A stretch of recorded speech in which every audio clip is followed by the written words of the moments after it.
Siempre me ha parecido curioso cómo la gente teme a lo desconocido, incluso cuando lo desconocido ha estado frente a sus narices durante años. Me presento.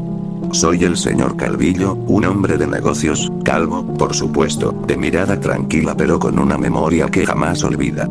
Esta historia no la cuento para ser entendido, ni para buscar compasión. La cuento porque es necesario. Porque alguien tiene que conocer la verdad sobre la vecindad. Y sobre el monstruo que todos admiraban. El señor Barriga. Llegué a la vecindad por negocios. Para mí no era más que una estructura deteriorada, infestada de pobreza, pero con un extraño carisma en sus paredes. La oferta era sencilla. El señor Barriga deseaba vender el lugar. Estaba cansado, harto de los impagos, del caos, del deterioro, y sobre todo, de la miseria que ahí se respiraba. Él y yo habíamos hablado varias veces sobre ese lugar. Incluso en el pasado, cuando fuimos jóvenes, compartimos sueños parecidos, pero mientras yo construía los míos con esfuerzo, él los pisoteaba con tal de sentirse poderoso. Sí, yo conocía muy bien al señor Barriga. Lo conocí antes de que fuera el dueño de esa vecindad. Antes de que se escondiera detrás de una sonrisa gorda y supuestamente generosa. Lo conocí cuando era cruel. Cuando se burlaba de los pobres, cuando hacía apuestas con la vida ajena, cuando me humillaba por no tener cabello y me llamaba bola de billar delante de todos. Yo callaba. Yo siempre callaba. Pero el silencio madura la rabia, y la rabia fermenta como un vino amargo. Cuando me ofreció la vecindad, acepté sin dudarlo. No por su valor comercial, que era nulo, sino porque era el último rincón de su imperio de hipocresía. Quería deshacerme de ese lugar. Quería demolerlo. No por odio a quienes vivían ahí, sino porque ese lugar era su escudo, su imagen de buen hombre. Yo sabía la verdad. Y pronto todos lo sabrían también. El trato estaba hecho. La firma sería el lunes. Sin embargo, algo sucedió aquel fin de semana. Algo que cambió todo. Visité la vecindad para comenzar los trámites. Me recibió un silencio incómodo, apenas interrumpido por los gritos de una mujer, doña Florinda, insultando a un hombre desaliñado al que todos llamaban don Ramón. Más allá, un niño regordete, ñoño, jugaba con un balón que parecía demasiado pequeño para su cuerpo, mientras otro, de ropas rotas y rostro sucio, el famoso Chavo, se ocultaba dentro de un barril. El lugar era un caos, pero también tenía una extraña energía. Como si el tiempo ahí se hubiera detenido, como si los problemas del mundo no importaran dentro de esas paredes. Me senté en una banca y observé. El señor Barriga llegó minutos después.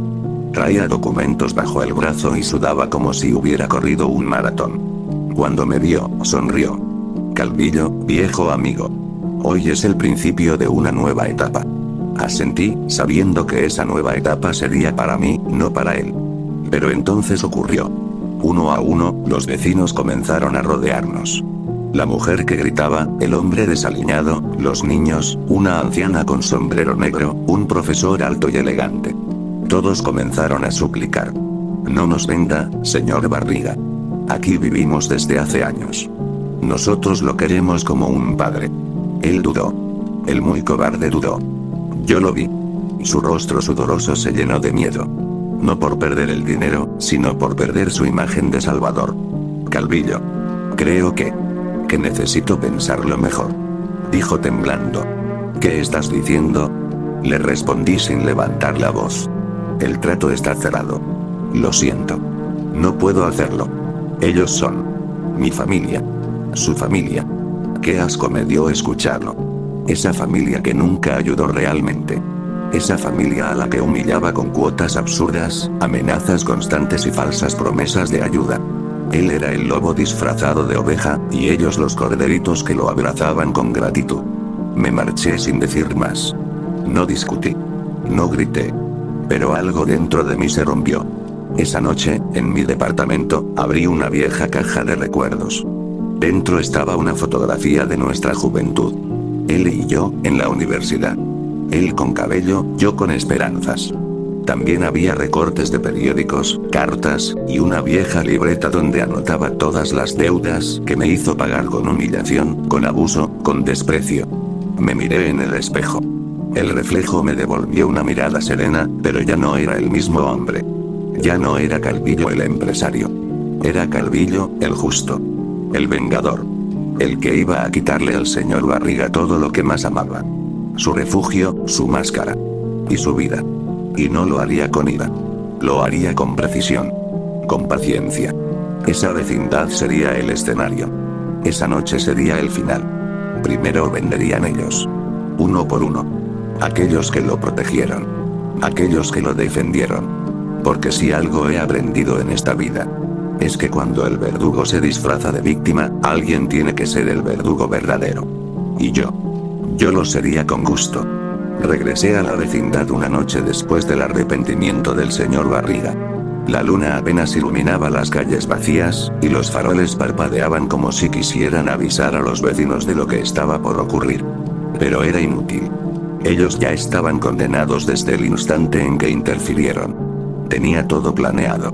No dejé ningún cabo suelto. Mis años como empresario me enseñaron a calcular hasta el más mínimo detalle. Esta vez no habría margen para el fracaso. Esa vecindad sería testigo de su propio funeral, casa por casa, alma por alma. Entré por la puerta principal como cualquier otra noche, vestido con mi traje gris y una pequeña maleta de herramientas bajo el brazo. Nadie me vio. Todos dormían. O al menos eso creían. Me dirigí primero al departamento 71. El del profesor Girafales. Siempre lo observé desde lejos. Su voz pausada, su elegancia, su aire de superioridad. Un maestro mediocre que se creía más de lo que era, enseñando a un grupo de niños olvidados, repitiendo lecciones sin sentido. Abrí la puerta sin forzarla, la había preparado con antelación, y me deslicé en silencio por el estrecho pasillo. Él dormía profundamente en su cama, con un libro abierto sobre el pecho. Tenía una sonrisa en los labios, como si soñara con una vida que nunca tendría. Me acerqué lentamente y saqué de mi maleta una jeringa con cloroformo líquido. Bastó una aplicación rápida en su nariz y boca para que su cuerpo se estremeciera levemente. Luego quedó inmóvil. Pero no iba a matarlo con veneno. No. A Girafales lo colgué del techo con una cuerda gruesa que traje desde mi taller. Lo levanté lentamente, su cuerpo retorciéndose, sus ojos abriéndose con horror cuando recobró la conciencia a mitad del proceso. Quise que me viera. Que entendiera. Que supiera quién le estaba quitando la vida. Y lo último que vio fue mi sonrisa. Dejé el cuerpo colgando, con la lengua fuera y los ojos desorbitados. Como advertencia. Como señal. La siguiente era doña Clotilde. La bruja del 71. Siempre me pareció patética. Una mujer que vivía aferrada al amor imposible de don Ramón, creyendo que algún día le correspondería. Pero el amor no la salvaría. Entré a su departamento rompiendo el vidrio de la ventana trasera. Ella despertó de inmediato y comenzó a gritar. ¿Quién está ahí? Voy a llamar a la policía. Llame a quien quiera, doña Clotilde. Nadie vendrá esta noche. Le respondí con calma. Intentó correr hacia la puerta, pero yo ya estaba sobre ella. No era difícil someterla. Saqué un cuchillo largo de la maleta y lo deslicé suavemente por su cuello. No lo hice con prisa. Lo hice con cariño. Como si estuviera pintando. Su sangre cayó en cascada sobre su bata rosada, tiñendo el suelo de un rojo brillante. Sus ojos, como los del profesor, también se llenaron de terror. No por el dolor, sino por el reconocimiento. Supo quién era yo. Y ese momento. Ese instante exacto. Fue exquisito. Subí al segundo piso y me dirigí al departamento de don Ramón. Lo había observado durante años. Un hombre derrotado, siempre sin trabajo, huyendo de los cobros, sobreviviendo a base de caridad y orgullo.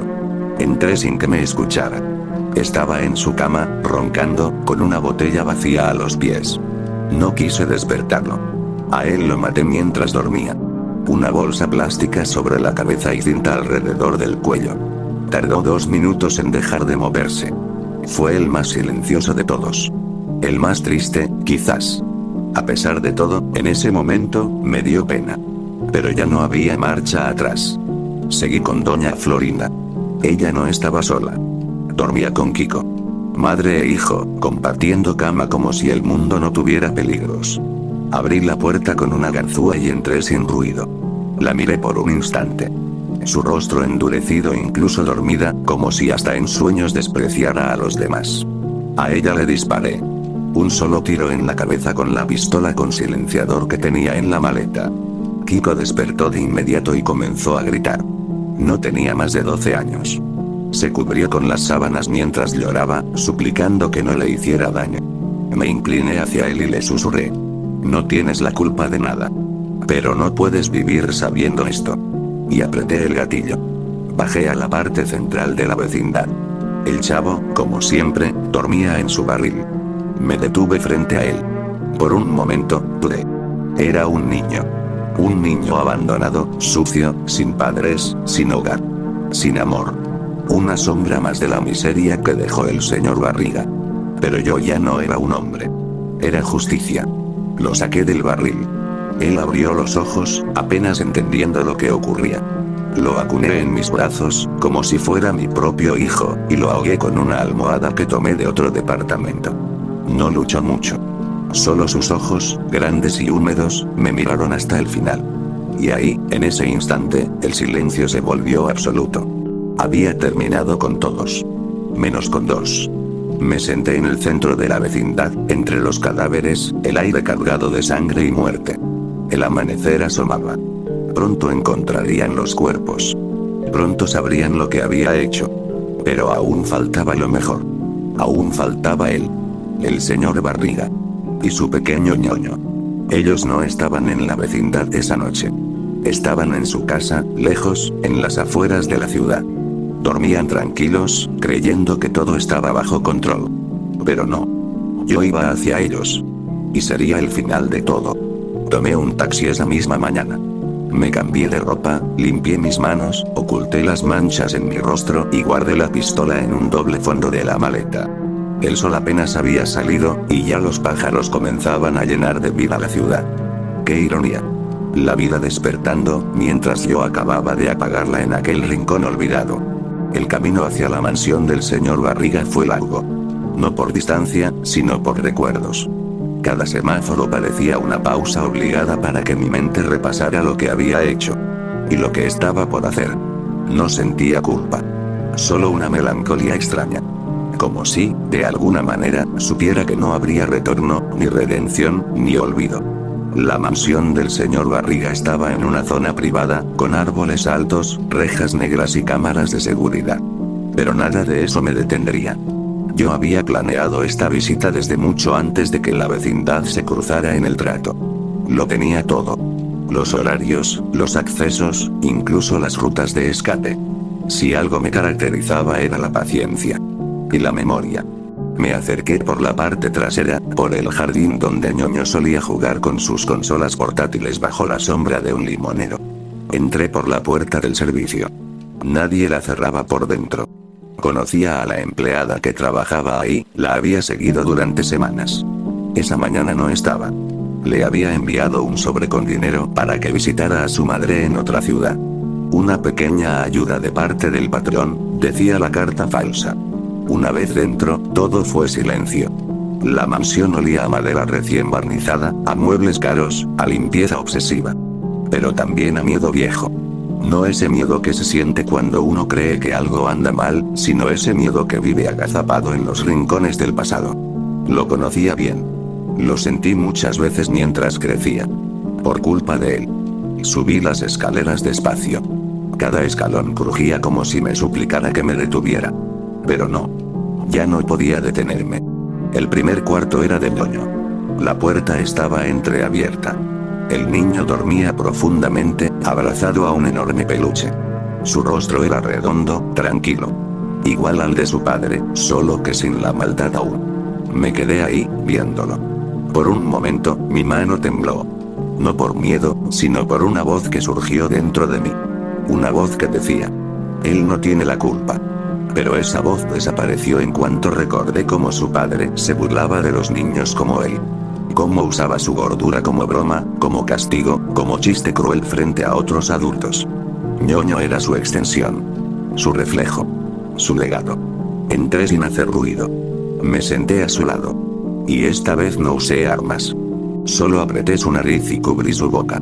Sus ojos se abrieron con terror, como los de los demás. Intentó luchar, pataleó, pero no fue suficiente. Cuando quedó quieto, le acomodé el peluche en los brazos. Como si siguiera dormido. Salí del cuarto. Y me dirigí al final del pasillo. Ahí estaba él. Dormía como si el mundo no pesara sobre sus hombros. Ropa fina, almohadas de plumas, sábanas de seda. Todo lo que siempre había deseado. Lo tenía. Todo lo que nos negó a los demás. Lo rodeaba. Me senté frente a su cama. Lo observé durante minutos. Cada respiración era un insulto. Cada ronquido, una burla. Hasta que se despertó. ¿Qué haces aquí?, preguntó, sentándose de golpe, confundido, asustado. Buenos días, barriga. Vine a devolverte la visita. ¿Qué estás diciendo? ¿Cómo entraste? Conozco esta casa mejor de lo que crees. Mucho mejor que tú. ¿Qué pasó en la vecindad? Escuché sirenas esta mañana. ¿Qué hiciste? Hice justicia. Él intentó levantarse. Lo empujé contra la cama y saqué la pistola. Apunté directamente a su corazón. Pero no disparé de inmediato. Quería que supiera. Que entendiera. Que todo esto era su culpa. ¿Recuerdas cuando teníamos 20 años? ¿Cuándo me obligaste a caminar desnudo por el campus solo porque perdí una apuesta contigo? ¿Cuándo te reías de mi calvicie, de mi ropa, de mi pobreza? ¿Cuántos sueños me robaste con tus humillaciones? ¿Cuánta gente pisaste para llegar aquí? Era una broma. Éramos jóvenes. Yo cambié. No. Solo aprendiste a ocultarlo mejor. Me miró con los ojos abiertos, como un cerdo antes del degüello. Comenzó a llorar. A suplicar. A llamarme hermano. Qué palabra más sucia en su boca. No eres mi hermano. Eres el culpable de todo. No. No mataste a mi hijo. Por favor. Dime que no. Tu hijo duerme. Ya no volverá a despertar. No sufrirá más por tus decisiones. Y entonces, apreté el gatillo. El disparo sonó seco. Su pecho estalló en sangre. Su cuerpo cayó hacia atrás, como una bolsa de carne podrida. No hubo más palabras. No hubo redención. Solo el silencio. Ese mismo silencio que dejó la vecindad. Y que ahora, llenaba esta casa. Me quedé ahí, sentado, con la pistola sobre las piernas. Observando los cuerpos. Pensando en el pasado. Pensando en todo lo que había perdido. Y todo lo que había destruido. No sentí victoria. Solo vacío. Porque cuando uno lo pierde todo, incluso la venganza deja de tener sabor. Pero aún no he terminado de contar la historia. Queda una última parte. La más oscura. La más dolorosa. La más real. Aún estoy aquí. Sentado en el suelo de esta mansión vacía, con los cuerpos sin vida del señor Barriga y su hijo a pocos metros. Todo está en silencio. El reloj de pared marca las 4:47 de la madrugada. Afuera comienza a llover, como si el cielo llorara por lo que hice, o tal vez por lo que no pude evitar. Y yo no siento alivio. No siento justicia. No siento paz. Solo siento frío. Nunca imaginé que la venganza doliera tanto. Me prometí que al terminar todo, al ver los muertos, descansaría. Que por fin esa voz dentro de mí se callaría. Pero no. Ahora no deja de hablar. No deja de recordarme lo que hice. Uno por uno. Niño por niño. Anciana por anciana. Cada rostro. Cada mirada. Cada súplica. La vecindad entera murió por mi mano. Y ellos. No merecían morir así. Pero tampoco eran inocentes. No lo eran. No cuando lo protegieron. No cuando suplicaron por él. No cuando defendieron al mismo hombre que tantas veces los humilló, les cobró con amenazas, los mantuvo en la miseria. Ellos lo eligieron.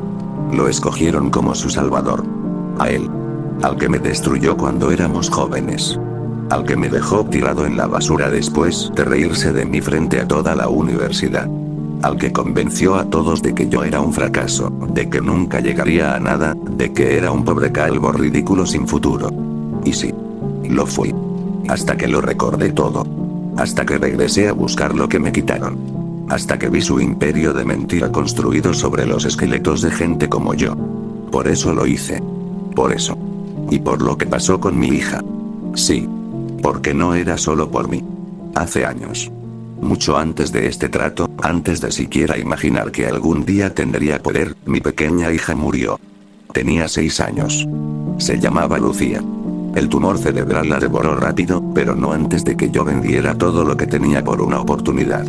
¿Y quién crees que me negó el préstamo, alegando que yo era demasiado riesgoso?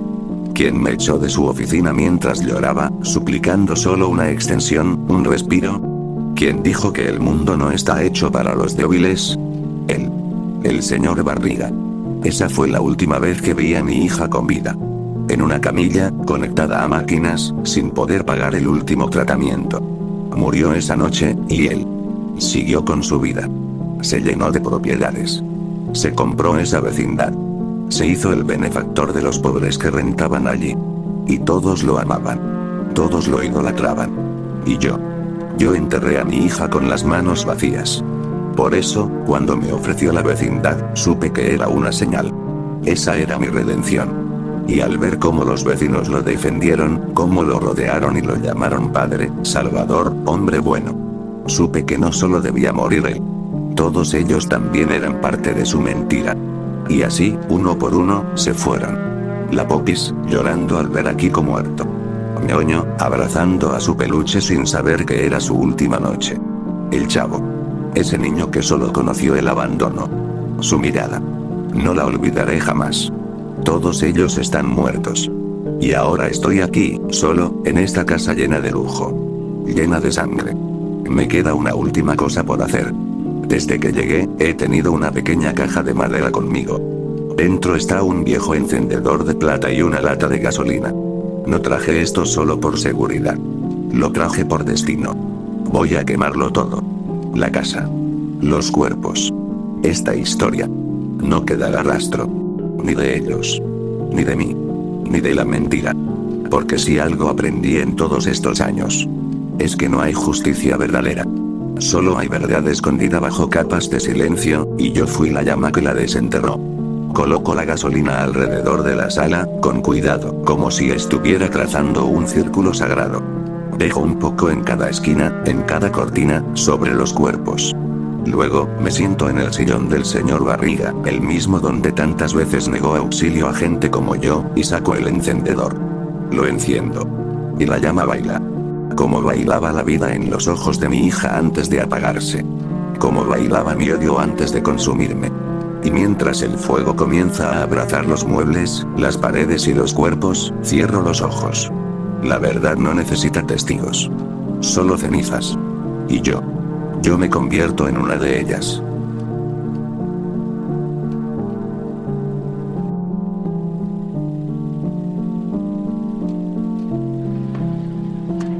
¡Toma! No te doy otra más porque presta para que te...